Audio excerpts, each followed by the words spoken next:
할렐루야. 아멘. 한 주간도 평안하셨습니까? 아멘. 예, 오늘 너희 마음을 넓히라 라는 제목으로 하나님의 말씀을 전하도록 하겠습니다. 에레미야 17장 9절에 보면은 만물보다 거짓되고 심히 부패한 것이 있는데 그것이 무엇이라고요? 마음이다. 우리의 마음이 하나님께서 창조한 이 우주 만물보다 더 거짓되고 부패한 것이 사람의 마음이라고 그렇게 성경은 말합니다. 자기 자신은 마음이 참 넓고 건전하고 건강한 그런 것처럼 느껴지지만 실제로 우리 마음은 간사합니다. 여러분 아시잖아요. 쓰면 뱉고 달면 삼킨다. 또 이런 용어도 있죠. 내노란볼. 내게는 굉장히 관대하고 상대방에게는 매우 엄격하죠. 다른 사람이 잘못하면 어찌 그럴 수 있느냐 그러지만 내가 잘못한 것은 다 변명거리가 있죠. 내가 왜 잘못할 수밖에 없는지 그 얘기를 할 수 있습니다. 상대방에 대해서는 지극히 거기에 대해서 이해하지 못하고 비판하고 정죄하게 됩니다. 여러분은 마음이 좁습니까? 마음이 넓습니까? 좁습니다. 그렇게 솔직하게 말씀하시니 그렇습니다. 우리 모든 사람은 마음이 넓기를 바라지만은 사실은 하나님 보실 때 에레미야 17장 9절 뭐라고요? 거짓되고 심히 부패한 것이 사람의 마음인데 어떤 사람은 부패하지 않고 어떤 사람은 부패하다. 그게 아니고 모든 사람은 거짓되고 부패하다. 남들이 볼 때는 야, 저 사람 참 괜찮은 것 같아. 인성이 괜찮은 것 같아. 마음이 참 넓은 것 같아. 너그러운 것 같아. 이렇게 생각을 할 수 있지만 자기 자신이 자기 마음을 100%는 알지는 못하더라도 어느 정도 알잖아요. 남들이 말할 정도로 나는 그만큼 마음이 넓은 사람은 아닌데 사람들이 나를 그렇게 평가해 주는구나. 그렇게 생각하는 것이 지극히 당연한 얘기죠. 반대로 상대방은 나를 좁쌀 같은 마음, 참 마음이 건강하지 못하고 하는 것마다 마음이 좀 강박하고 이런 모습이 다른 사람은 다 느끼는데 본인은 마음이 하예와 같이 넓은 것처럼 그렇게 인식하는 것도 문제가 아닐 수가 없습니다. 우리가 예수를 믿는다는 것은 이렇게 예배 드리고 하나님을 찬양하고 기도하고 말씀 보고 이런 나타나는 이 모습들이 우리에게 매우 경건의 모습으로 필요합니다. 그러나 이런 것들이 우리의 실생활에서 그것이 나타나지 못한다면 하나님을 경배하고 하나님을 찬양하고 하나님을 높여드리는 이 마음이 예수 안 믿는 사람, 우리 일터라든지 가정이든지 이 사회에 그들과 함께 부딪히는 그 속에서 나타나야만 진정한 그리스도인이라고 할 수 있습니다. 그것을 우리가 어떻게 할 수 있을까요? 그것은 우리의 마음 상태가 어떠느냐. 마음 상태가. 여러분 사람들하고 같이 대화를 할 때에 이상하게 잘 통하는 사람이죠. 이 소통이 잘 됩니다. 소통이 잘 되는 이유는 뭐냐면 내가 마음이 넓든지 아니면 상대방이 나를 다 받아줄 만한 너그럽고 그렇게 마음이 넓은 사람일 때 이 소통이 잘 되는 거죠. 그런데 내가 아무리 마음이 넓는다 할지만은 또 상대방이 계속해서 강팍한 마음 하면은 인간이기 때문에 아무리 넓어도 그 부분에 영향을 받을 수가 있잖아요. 그래서 소통이 잘 안 됩니다. 하려고 하지만은 잘 안 됩니다. 반대로 내 마음이 어떻게 말하면 좀 좁은 상태지만은 상대방이 너그럽게 다 받아주면은 상대방이 좀 희생을 하고 그래서 그렇지 어느 정도의 그 얘기는 내 말을 잘 들어주니까 그렇게 좋게 생각할 수도 있습니다. 우리가 나는 그대로 변하지 않고 상대방이 나를 맞춰주기를 바란다는 것은 사실은 우리가 수준으로 말하면은 그렇게 우리가 어른스럽지 못하다. 왜냐하면 상대방이 나를 맞춰주는 것은 사실은 내가 도움을 받는 것이거든요. 상대방이 나를 배려하는 것이거든요. 그 배려에 의해서 내가 만족하고 행복하고 내가 편안함을 느낀다는 것이지 사실 반대로 말하면 상대방이 그것을 다 힘들지만은 받아주고 있다는 것은 또 반대로 말하면 그 사람이 많이 어려운 상태일 수도 있다는 것입니다. 그래서 우리 예수를 믿는 사람들 가운데서도 오늘 이렇게 교회 공동체 있지 않습니까? 교회에서 만난 우리 성도들 간에 서로가 예수님의 마음으로 서로 사랑하고 품고 마음이 넓고 좀 실수해도 그것을 이해를 해주고 이러기를 바라지만은 현실이 어떻습니까? 우리가 예배도 드리고 모든 걸 다 하나님 앞에 영광을 돌린다고 하지만은 여전히 교회 안에서도 그 사람 보고 싶지 않고 그 사람 행동에 대해서 미운 마음이 생기고 조그마한 실수만 하더라도 거기에 대해서 좀 불편해하고 정지하고 그런 일이 생길 수 있다는 것입니다. 그리고 목회자가 이런 분들한테 하나님 말씀으로 이렇게 말씀을 증거할 때에 어떤 성도들은 이 말씀이 내게 주시는 귀한 말씀이구나. 그 말이 내가 적용이 되는구나. 깨달아지고 이렇게 생각해서 긍정적으로 주의 말씀을 받아들이고 목회자도 인간이기 때문에 실수할 수 있고 또 여러 가지 잘못을 저질 수 있는데 그러나 하나님께서 주의 종으로 세워서서 이 강단에서 말씀을 증거하니 오직 말씀만 생각하고 사람의 면을 보지 아니하고 하나님 말씀만 생각하고 긍정적으로 생각하는 그런 마음이 넓은 성도가 있는 반면에 본인에게 해당되지도 않는데도 이 말씀으로 나를 지적하고 나를 잘못을 들춰내고 목사님 오늘 왜 이러신가? 그래서 부정적으로 생각해서 은혜를 받아야 될 말씀을 오히려 상처를 받는 성도들도 있습니다. 앞에서 하나님 말씀을 증거하는 목회자들 가운데에 물론 인간적인 얘기 또 상처 주는 말 이렇게 말하는 목사님들도 있습니다. 그러나 제가 알고 있는 대부분의 목사님들은 진심을 다해서 우리 성도를 사랑하는 마음으로 하나님 말씀을 준비해서 증거를 하고 있습니다.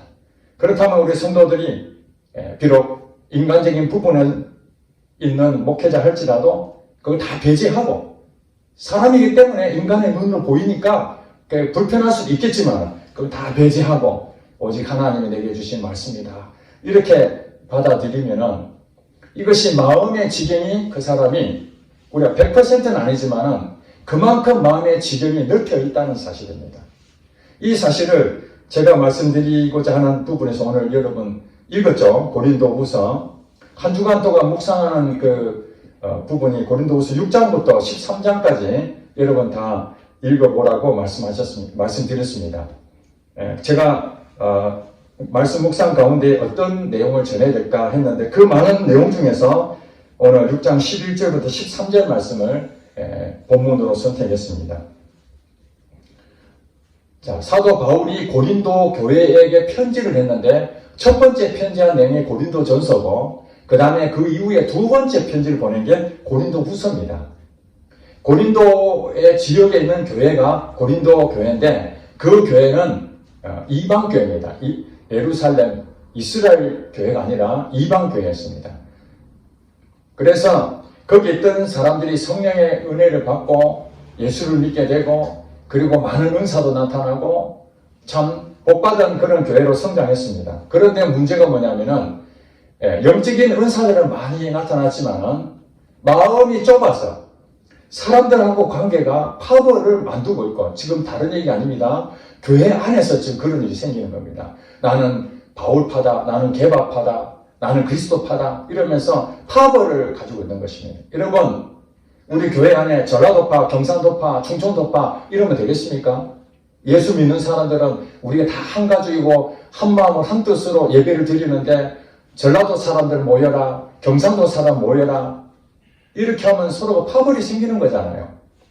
정치적인 부분도 나는 이 당을 택하고 이 사람은 저 당을 택하고 그럼 만나면 무슨 얘기 하겠습니까? 서로 싸우게 되는 것이죠. 이게 교회 안에서 이 고린도 교회에 그런 일이 일어나고 있었던 것입니다.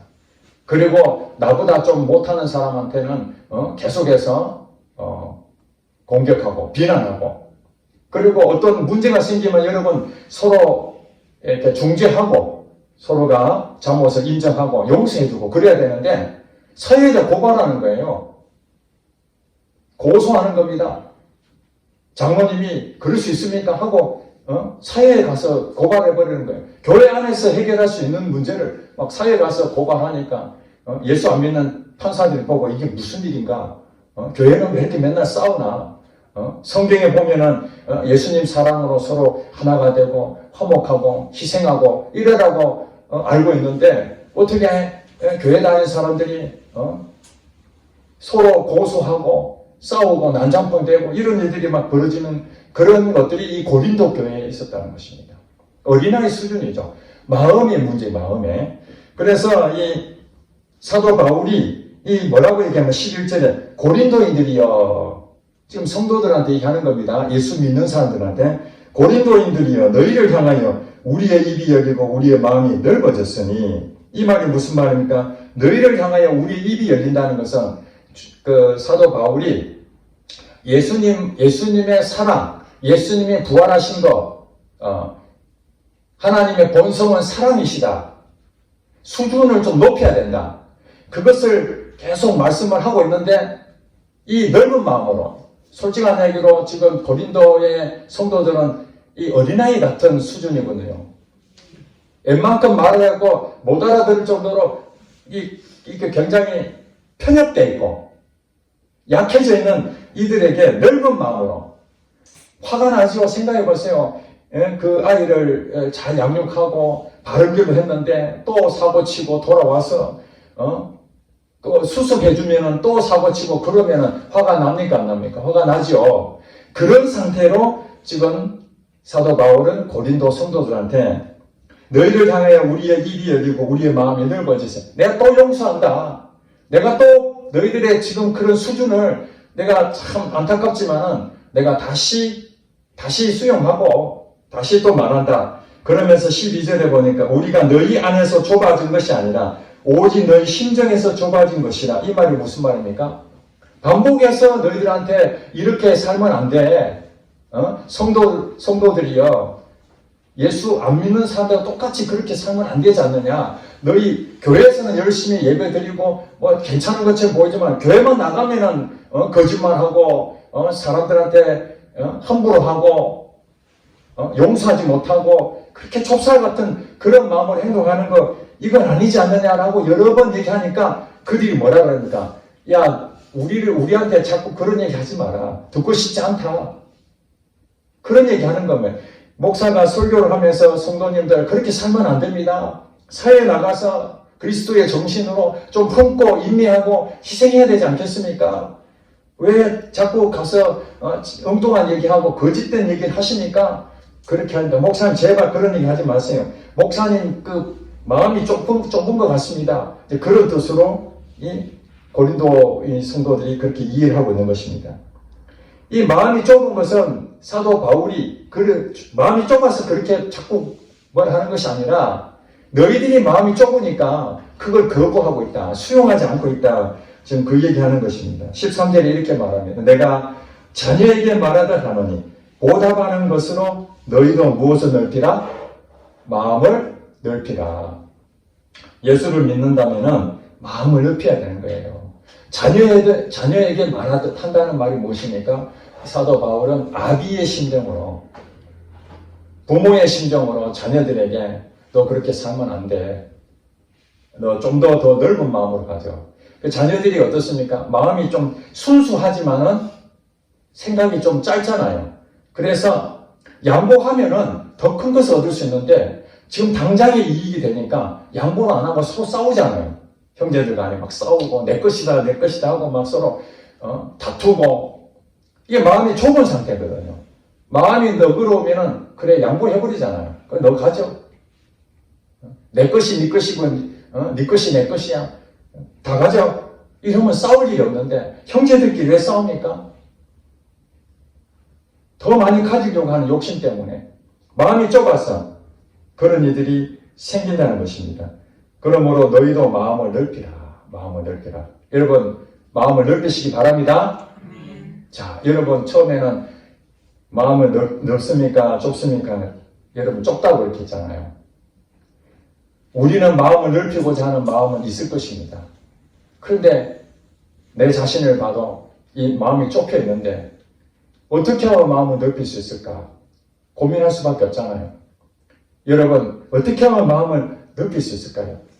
잘 생각해 보면은 이것은 우리에게 마치 명령하는 것처럼 보이잖아요. 너 마음을 좀 넓혀. 이렇게 말하잖아요. 그런데 여러분 잘 보세요. 이 말이 얼마나 우리에게 복된 말인지. 마음을 좁은 상태로 사는 게 복이 되겠습니까? 마음이 넓은 상태에서 이 세상을 사는 것이 복이 되겠습니까? 내가 마음이 좁으면요. 상대방이 나를 배려해주지 않는 한은 계속 부딪힙니다. 사람이 없어요. 누가 이런 사람 좋아하겠습니까? 사사건건 부딪히고 조그마한 일이 있어도 그걸 못 참고 거기에 대해서 막 분노로 쏟아내버리고 웬만한 말하면은 대부분 다 수용을 해야 되는데 이 정도는 다 수용하지 않겠나 하고 말을 하는데도 거기에 대해서 발끈하고 이런 경우 보셨잖아요. 그러면 우리는 어떻습니까? 그 사람하고 대화할 때 수용이 많이 부족하니까 말할 때 조심할까요? 함부로 할 수 있을까요? 그냥 쉽게 얘기를 못 하잖아요. 어떤 말을 듣느냐에 따라서 상대방이 반응이 달라져 버리니까. 그래서 이 마음이 넓힌다는 것은 이 마음의 수용 상태가 커진다는 것입니다.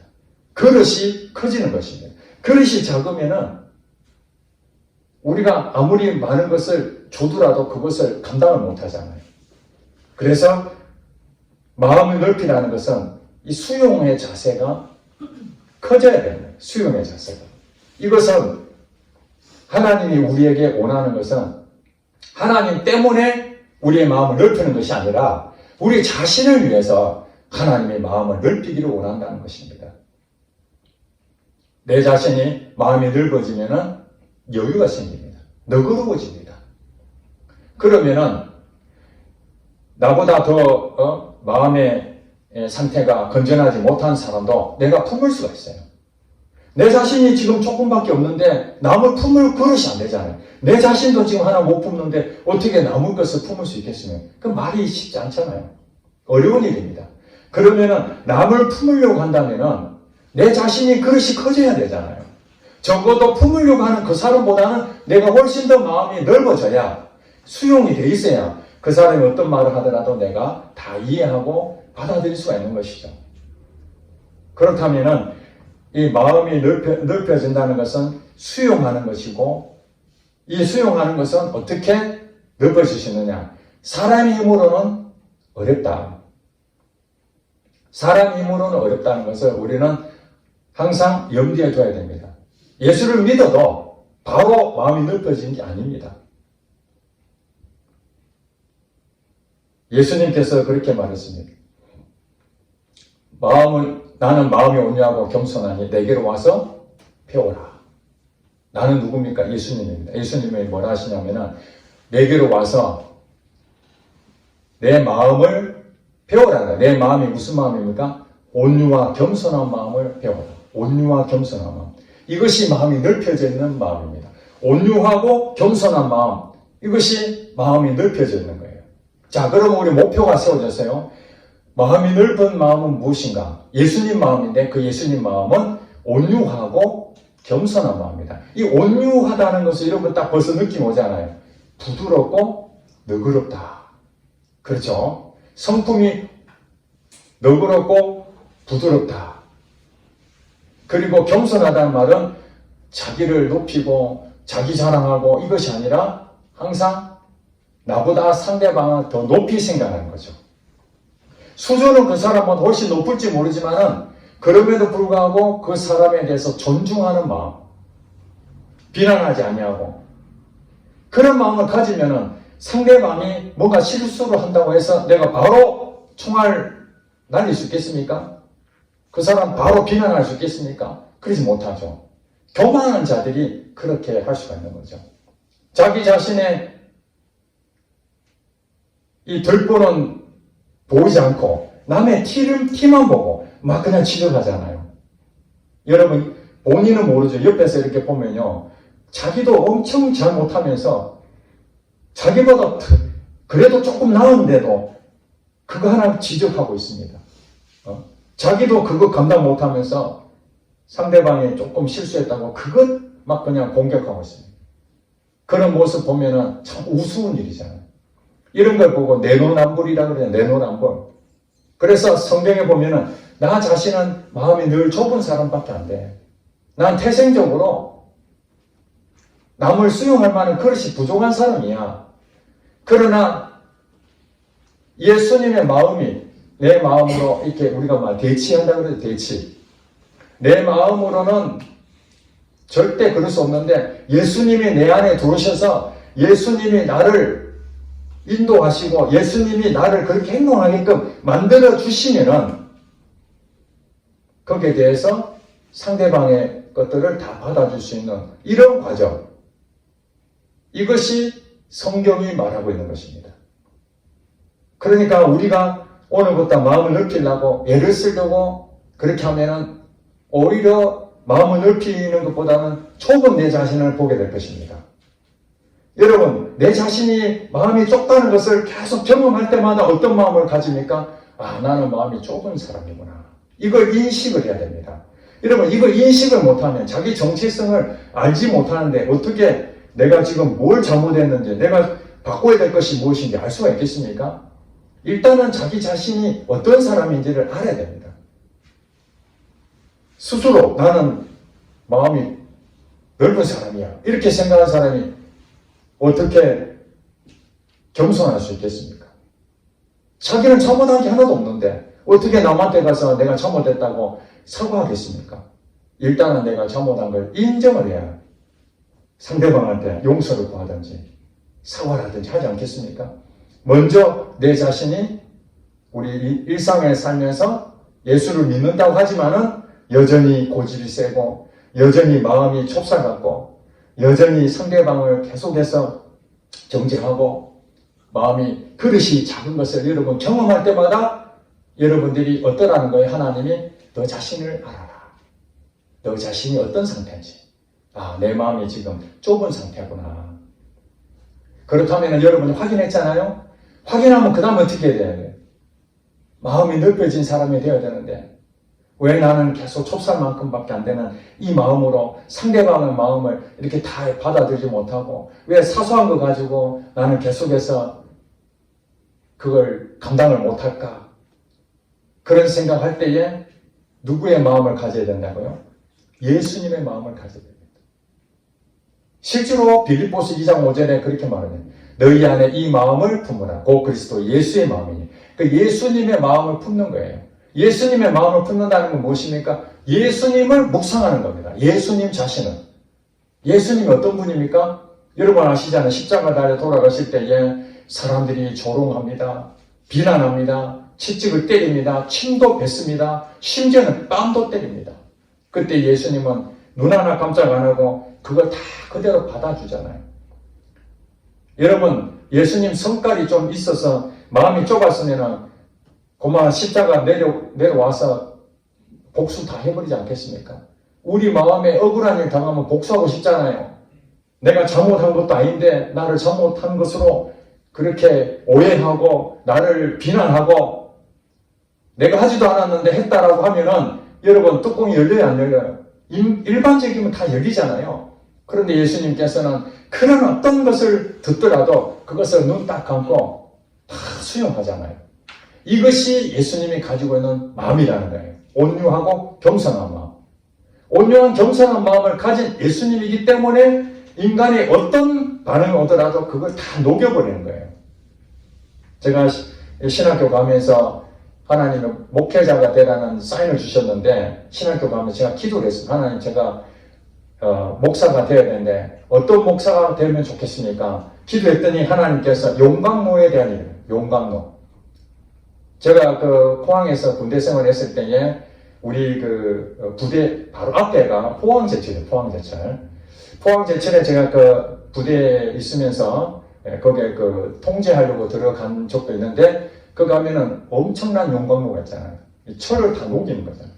쇠를 만드려면은 뜨거운 불에 엄청난 그 뜨거운 물에 그게 쇠도 녹일 정도니까. 여러분 용광로가 있는데 어느 것은 녹여지고 어느 것은 안 녹여진다면 이게 하나가 되겠습니까? 어떤 것이 들어가더라도 완전히 녹여버려야 됩니다. 다 불순물 다 빠지도록. 하나님께서 제게 그 마음 주시는 거예요. 그리스도의 사랑이란 무엇인가? 바로 이 용광로다. 용광로. 모든 것을 다 녹여버리는 거예요. 이 사람 말하는 것도 이 용광로 안에서 다 그냥 녹여버리고, 저 사람이 저런 행동하는 거 인간적으로 생각하면 그 감당이 안 되면 뱉어내야 되잖아요. 녹여지지 않는 게 있잖아요. 감당이 된다는 것은, 수용이 된다는 것은 이 안에 다 들어와 버린 거예요. 용광로처럼.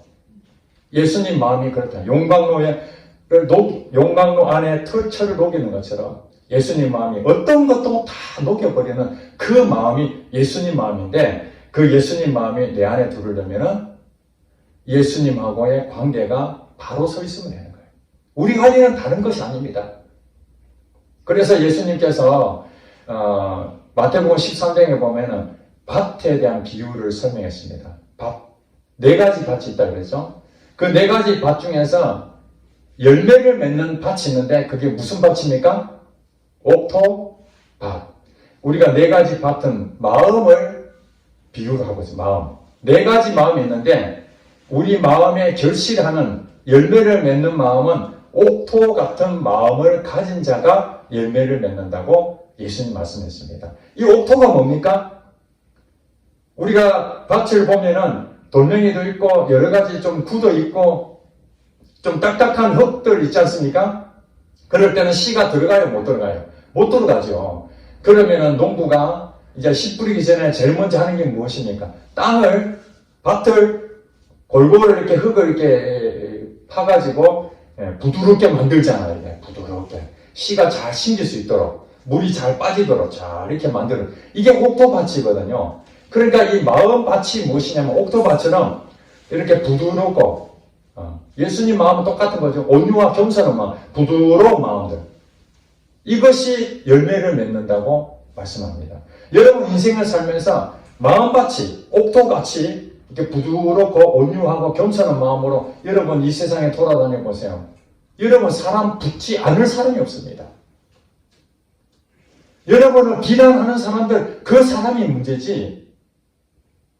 하나님 앞에서도 인정받고 웬만한 일반 정상적인 사람이라면 마음이 부드럽고 너그러운 사람들한테 사람이 따르잖아요. 한쪽으로 편협되고 자기 성격대로 그냥 까칠하게 강팍하게 그렇게 대응하는 것보다 부드럽게 어떤 것이든 수용하는 이 옥토밭이야말로 좋은 밭이거든요.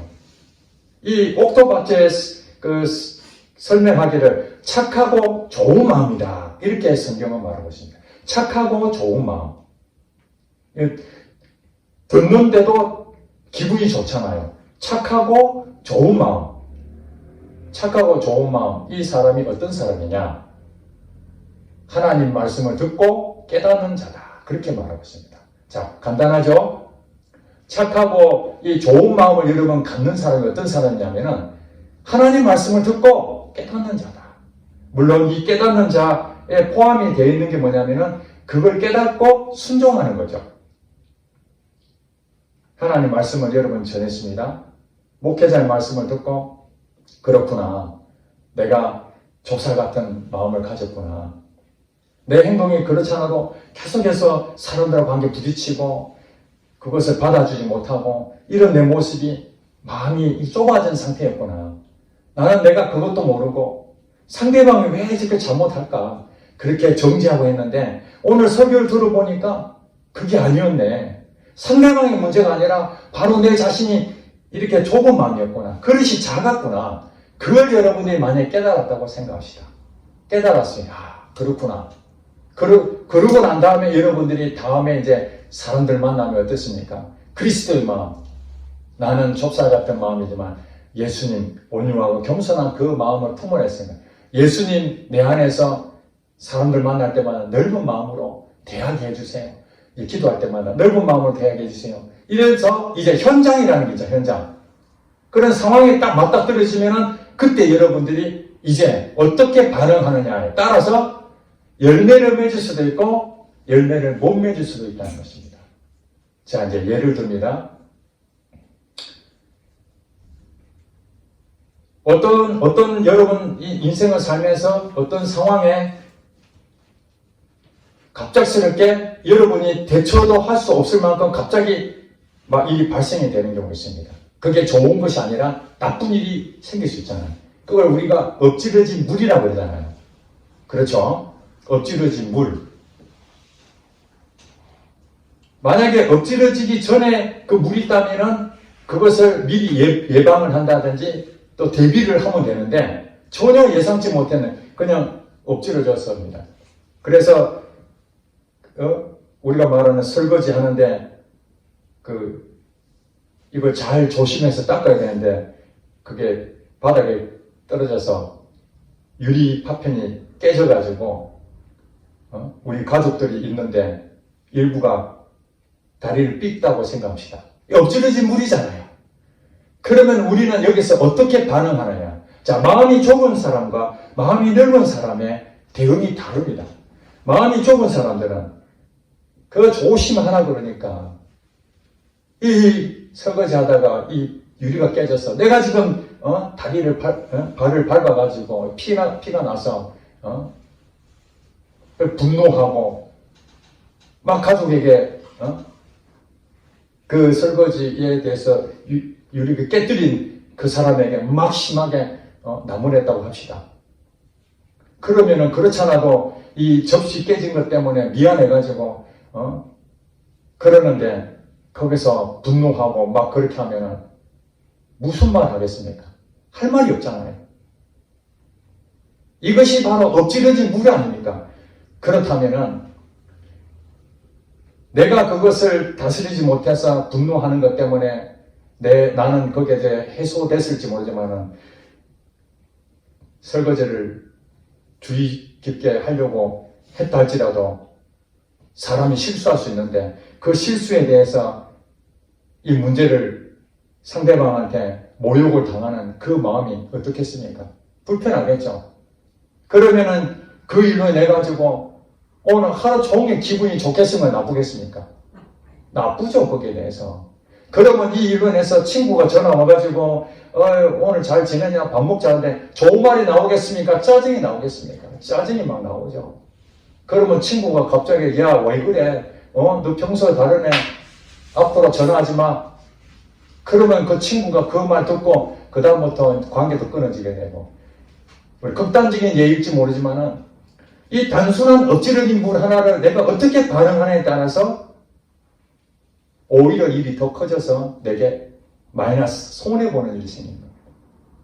그런데 상대방이 실수했지만은 아이고 사람 크게 안 다치고 그래도 작은 거 하나 했으니 얼마나 다행이야 그러면서 주춤주춤 해가지고 괜찮아 사람 다 실수할 수 있는 거지 하고 전부 다 수습했다고 생각합시다.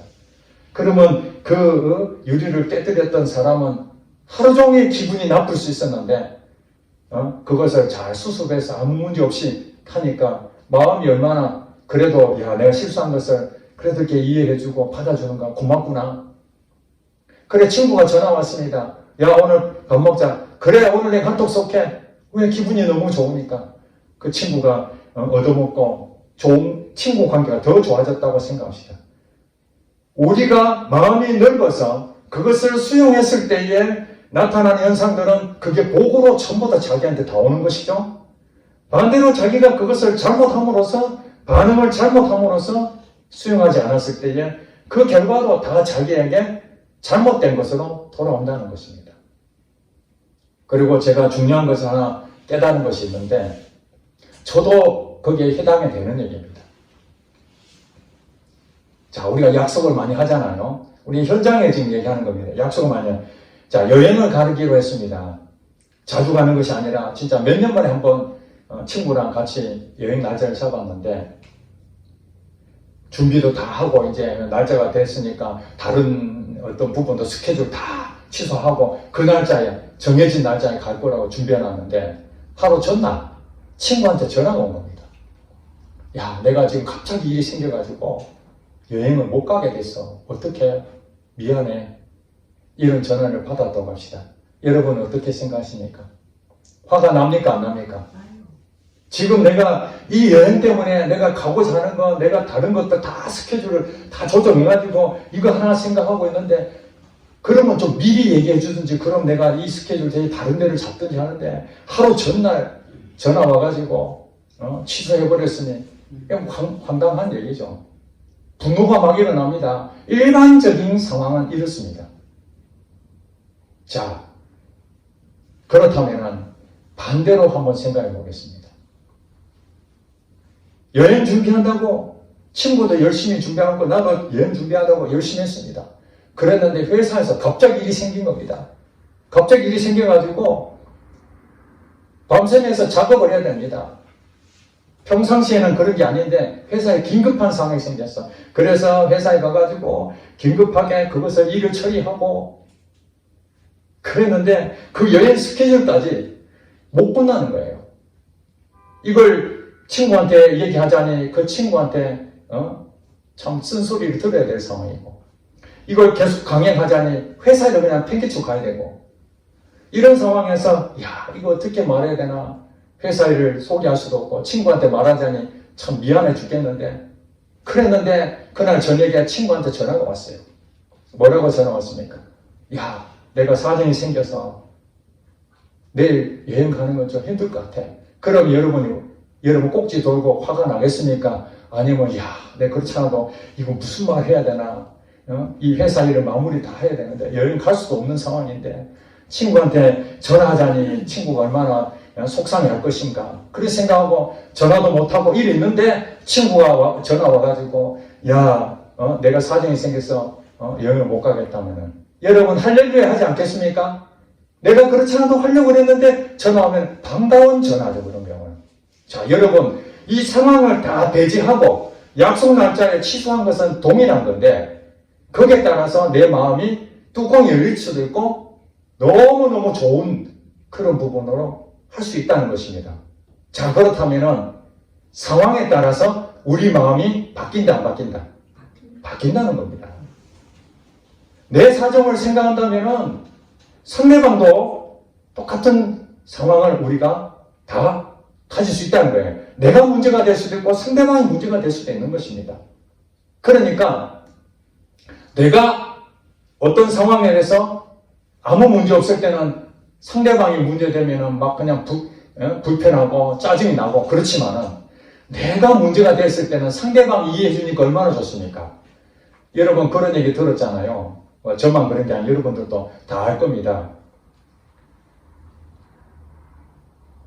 친정에 엄마가 딸네 집 갔더니 가보니까 사이가 전부 다 빨래부터 그 다음에 청소 그 다음에 식사 준비까지 모든 것을 다 사이가 열심히 하면 어떻습니까?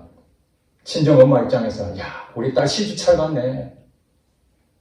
사이가 모든 것을 다 해주고 우리 딸을 그렇게 사랑하는구나 이런 마음 들겠죠. 그런데 아들 집에 갔더니 며느리는 저 소파에서 누워있고 자기 아들이 똑같이 청소하고 밥 짓고 모든 것을 다 서빙하고 그런 모습 보는 아들 엄마 입장에 생각하면은 아니 여자가 해야 되는데 왜 우리 아들이 그거 하냐고 그러지 않겠습니까? 똑같이 남자가 일을 하는데 내가 딸을 가진 부모 입장과 아들을 가진 부모 입장이 이렇게 차이가 나는 것입니다. 저도 오늘 아침에 어제 저녁에 이제 주부를 복사를 이게 인쇄를 하는데 토너가 갑자기 딱 끊겨진 거예요. 한 절반 정도 인쇄를 했는데 오늘 주보를 나눠드려야 되는데 인쇄를 어떻게 하겠습니까? 더 이상 할 수가 없잖아요. 주문해봐야 며칠 걸릴 것이고 그래서 할 수 없이 그것을 준비해가지고 오늘 아침에 복사하러 문구점에 갔죠. 문구점에 갔는데 알바생인 것 같아요. 아침 일찍이니까. 알바생인데 복사를 하라고 그러는데 이 복사하는 법을 배우질 않았던 것 같아요. 복사를 하려고 그러는데 한 10분 정도를 계속 이렇게 붙잡고 이렇게 하고 저렇게 하고 제가 옆에서 복사하기 어렵습니까? 4장만 더 하면 되는데 복사하는데 그렇게 힘든 거예요.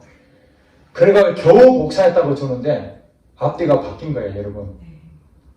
우리가 보면은 앞에하고 뒤하고 또 맞아야 되잖아요. 바뀐 거예요. 겨우 받았는데 여러분 복사하면은 몇 분도 안 걸려 금방 끝난 10분 걸리는 것도 인내해야 되잖아요. 마음이 조금 어떻겠습니까? 이 알바생이 말이야 그것 쫓아 제대로 못해? 빨리빨리 해주세요. 이럴 수 있잖아요.